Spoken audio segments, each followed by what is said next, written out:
welcome back to another video on the channel. Again, we're on Gran Turismo Sport, and today's video we're driving the Group 3 GT3 basic class of car, and it's at the Nurburgring, the GP track. We're driving the Porsche 911 RSR. It's a 10 lap race, tyre wear on times 10 I think, and fuel depletion on times 4. So starting from third place, we've got an S rated driver in front of us, an A rated driver at the front. We hadn't got our lap fully up to speed at this stage. I think it was a 1 minute 55.6 we had done, but I wanted to get some races done.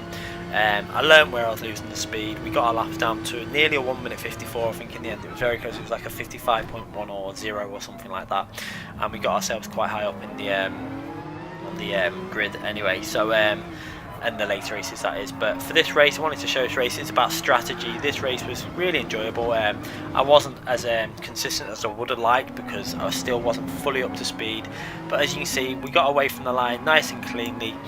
No instances so far, and the second place, the S rated driver, has already straight away got ahead of the guy who was in first there. You can see he managed to pull away, got a better exit from that corner, and that's not what I wanted really. Obviously with him being an S rated driver, it's more higher chance that he was going to be a cleaner, more consistent racer, so I really didn't want him to get past that easy.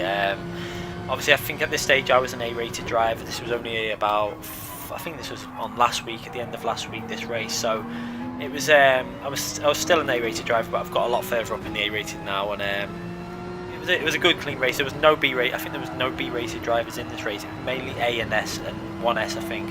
So you can see that I got a run on second place there, coming out of that corner there, but I decide that's too risky. I'm not the type of person to make a stupid decision. I know when to give up a position, so I backed off, kept myself in this slipstream, and trying to get a clean exit from this corner. You can see there we got a reasonably clean exit, but that BMW M4 is a very fast car down the straight. I think that's the M4 that he's driving in front by the looks of it, and it's a very an M6, sorry, not an M4, an M6 GT3 car, so it's very hard to overtake that car in a straight line on this game.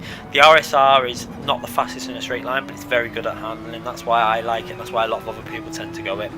And for this race, it wasn't about fuel saving, but so it really did suit the RSR really, because although it does tend to use more fuel than the M6 etc, but and obviously with the M6 you can use a lower fuel mode to keep the speed on the straights, so that's why when it's all about fuel saving, like on Brazil, the M6 does tend to do quite well and the RSR not so well.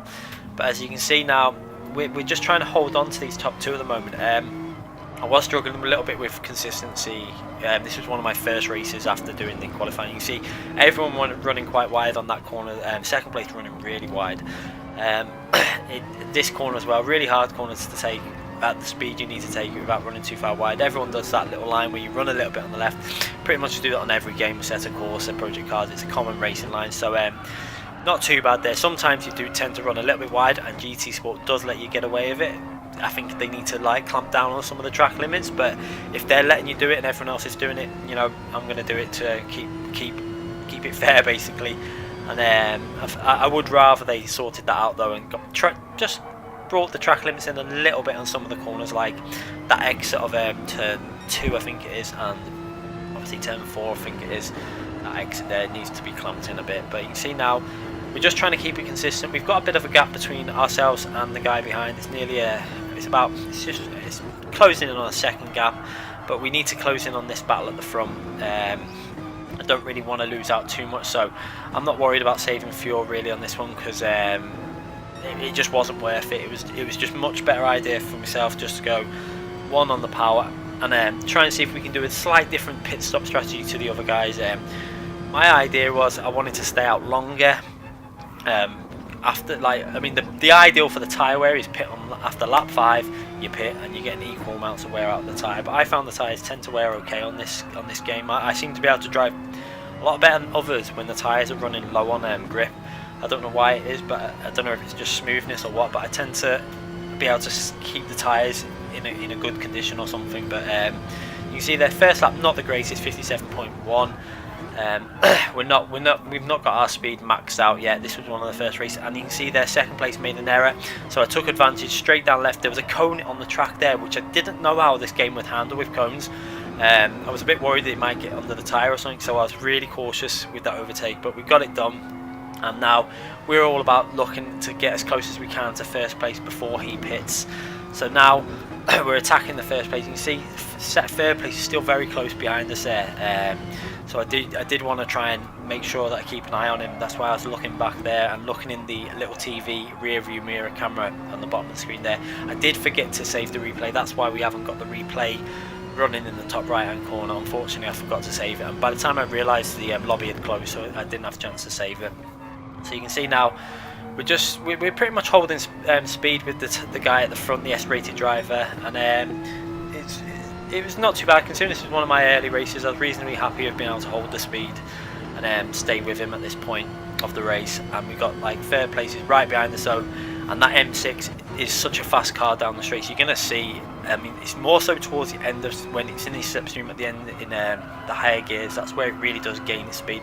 So coming out of this corner and onto this back straight, we've got a reasonably good exit, and we're going into the chicane now. But keep your eye on the mirror. A little incident happens. I don't think this is justified. He's not even beside my car there. I brake normally, I go into the corner, and he dive bombed it a bit. In my opinion, that's a dive bomb. I really wasn't very happy. That's why I now do a bit of an aggressive move on the steering wheel, just to say like what was that? A bit aggressive. That I didn't like that at all. It's not an overtaking move. That's the only thing with this game.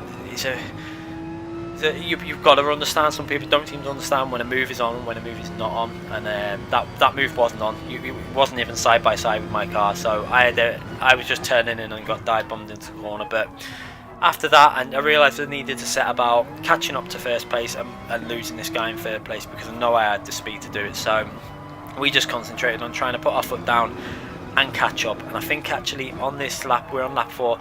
This is the lap that the guy in third place actually pits. We're going to probably follow this action at the front now. We're going to go to the end of lap 4. You can see now. So third place is behind us there now, and he's gone into the pit lane. I think there we had built up quite a big lead already from him anyway, so we'd really pushed on that lap. You can see there we had managed to push away from him, even with it wasn't the best lap, but obviously the tyres are starting to wear out a bit now, and so we knew that guy had gone in the pits, and I don't think that was the best strategy, because one, you're going to come out with a lot of traffic. This is one thing I don't like doing. I always think I'd rather come out in clear air where you're not going to get involved. And the first place makes a massive error there. You can see how wide he ran. He lost the back end on the slippery stuff, and that was nearly race over for the S-rated driver, as we managed to keep it clean and we gained a bit of time on him there. So I was really happy. I was quite happy that actually happened, because that meant I got within a second of him, and I wasn't going to pit on this lap. This was my decision at this point. We're not going to pit at this lap. We're going to stay out, and again try and keep ourselves out of traffic. It's so important, I think, on these short races where if you pit on lap 4 or 5, you can come up against really like a lot of slower drivers and get caught in traffic, lose a lot of time, and it's not what you want to do. I'd rather maybe lose 2 temps with the tyre wear, but what you've got to remember is your fuel's lighter, so you're not going to lose as much as what you'd think. So I stay out to lap 6, then pit, get the fresh tyres on, get the fuel on, and come out and see where I am. So let's just keep an eye on this action, as we're around about a second behind the first place guy at the moment, and we've got a comfortable lead to third place. You can see he's nearly 3 to 4 seconds behind us. So that's the guy who was in fourth, but obviously third place pitted on the end of lap 4, which I think was a wrong decision, but we'll see what happens with the strategy calls when it comes to the phase of the race where we're all joining back up with our fuel and tyres on board. So this is where I'm hoping this guy in front is going to pit. You can see he's going off to the pit, and I was really happy at that, because I thought all it takes now is for that guy just to get caught in one car, just to wreck his race by half a second to a second a lap, and we could get in the lead. So now it was all about just trying to keep it clean, keep it tidy on this lap. I didn't want to make any stupid errors, and we're going to join the action as we come into the pit stop. So going over the chicane, you can see I'm just trying to keep it clean, not too slow, not too fast. Going into the pit entry, attack it reasonably okay. I didn't want to push too hard because I hadn't practiced the pit entry, so didn't want to make any stupid decisions and errors. So kept it clean, put the tyres on, and then it's that wait for the fuel, and it really does feel like you're waiting for ages for this fuel to go in. So you can see we're waiting there for the pit crew to put the new tyres on, and needed just 4 laps of fuel, obviously, because we had gone to lap 6, so we only needed 4 laps of fuel. You see there, so 4 laps of fuel. We're going to wait for it to go in there.